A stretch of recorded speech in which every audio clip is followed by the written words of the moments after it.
ओम शांति। 25 दिसंबर 2020। बाबा की मीठी मुरली का सार सुनने से पहले बाबा का मीठा हाथ अपने सर पर अनुभव करते हैं। बाबा बोले, मीठे बच्चे, जब तक जीना है बाप को याद करना है। याद से ही आयु बढ़ेगी। पढ़ाई का तंत्र सार ही है याद। जब तक जीना है बाप को याद करना है। याद से ही आयु बढ़ेगी। पढ़ाई का तंत्र है सार ही है याद। प्रश्न, तुम बच्चों का अति इंद्रिय सुख गाया हुआ है क्यों? तुम बच्चों का अति इंद्रिय सुख गाया हुआ है क्यों? उत्तर, क्योंकि तुम सदा ही बाप की याद में खुशियाँ मनाते हो। अभी तुम्हारी सदा ही क्रिसमस है। अभी तुम्हारी सदा ही क्रिसमस है। तुम्हें भगवान पढ़ाते हैं। इससे बड़ी खुशी और क्या होगी? यह रोज की खुशी है, इसलिए तुम्हारे ही अति इंद्रिय सुख गाया हुआ है। गीत, नयनहीन को राह दिखाओ प्रभु। नयनहीन को राह दिखाओ प्रभु। ओम शांति।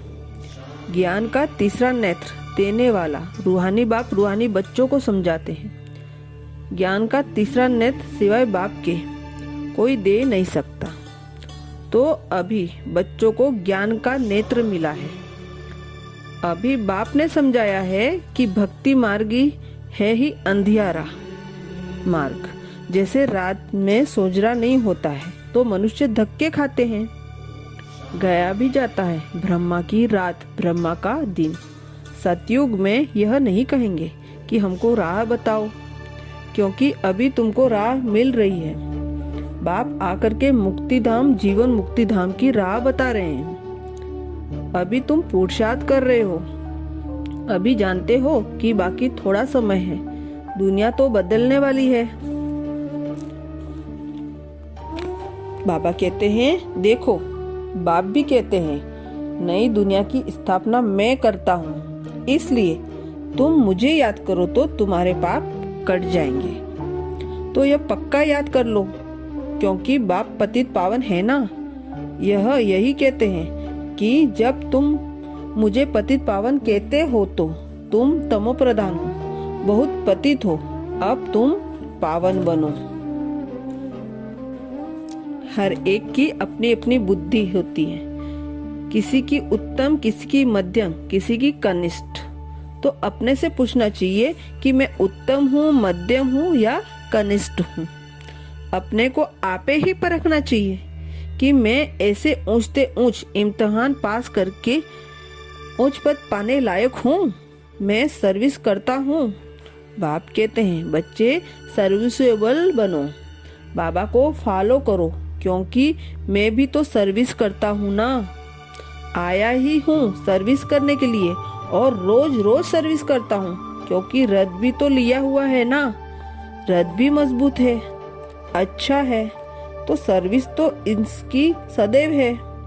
बाप दादा तो इनके रथ में सदैव हैं। भर इनका शरीर बीमार भी पड़ जाए, मैं तो बैठा हूँ ना।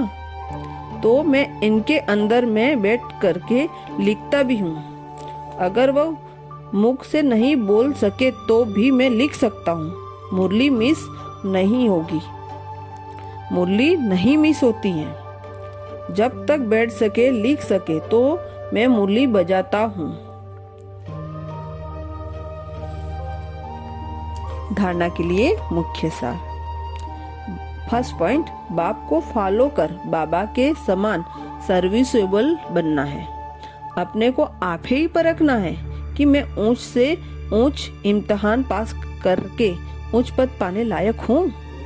बाप को फॉलो कर बाप के समान सर्विसेबल बनना है। अपने को आपे ही परखना है कि मैं ऊंचे से ऊंचा इम्तिहान पास करके उच्च पद पाने लायक हूँ। सेकेंड पॉइंट, बाबा के डायरेक्शन पर चलकर महावीर बनना है। जैसे बाबा आत्माओं को देखते हैं, आत्माओं को पढ़ाते हैं, ऐसे आत्मा भाई भाई को देखकर बात करनी है। बाप की डायरेक्शन पर चलकर महावीर बनना है। जैसे बाबा आत्माओं को देखते हैं, आत्माओं को पढ़ाते हैं, ऐसे आत्मा भाई भाई को देखकर बात करनी है। वरदान: तन की तंदुरुस्ती, मन की खुशी और धन की समृद्धि द्वारा श्रेष्ठ भाग्यवान भव। मन की तंदुरुस्ती, तन की तंदुरुस्ती, मन की खुशी और धन की समृद्धि द्वारा श्रेष्ठ भाग्यवान भव। संगम युग पर सदा स्व के स्थित रहने से तन का कर्म भोग सूली से काटा हो जाता है। तन का रोग योग में परिवर्तन कर देते हो, इसलिए सदा स्वस्थ हो। मन मना भाव होने के कारण खुशियों की खान में सदा संपन्न हो, इसलिए मन की खुशी भी प्राप्त है। और ज्ञान धन सब धनों से श्रेष्ठ है। ज्ञान धन वालों की प्रकृति स्वतः दासी बन जाती है और सर्व संबंध भी एक से साथ हैं। सर्व संबंध भी एक के साथ हैं। संपर्क ही होली हंसों से है, इसलिए श्रेष्ठ भाग्यवान का वरदान स्वतः प्राप्त होता है। इसलिए श्रेष्ठ भाग्यवान का वरदान स्वतः प्राप्त होता है। स्लोगन में बाबा बोले, याद और सेवा दोनों का बैलेंस ही डबल लॉक है। याद और सेवा दोनों का बैलेंस ही डबल लॉक है। शुक्रिया बाबा, शुक्रिया। अच्छा, ओम शांति।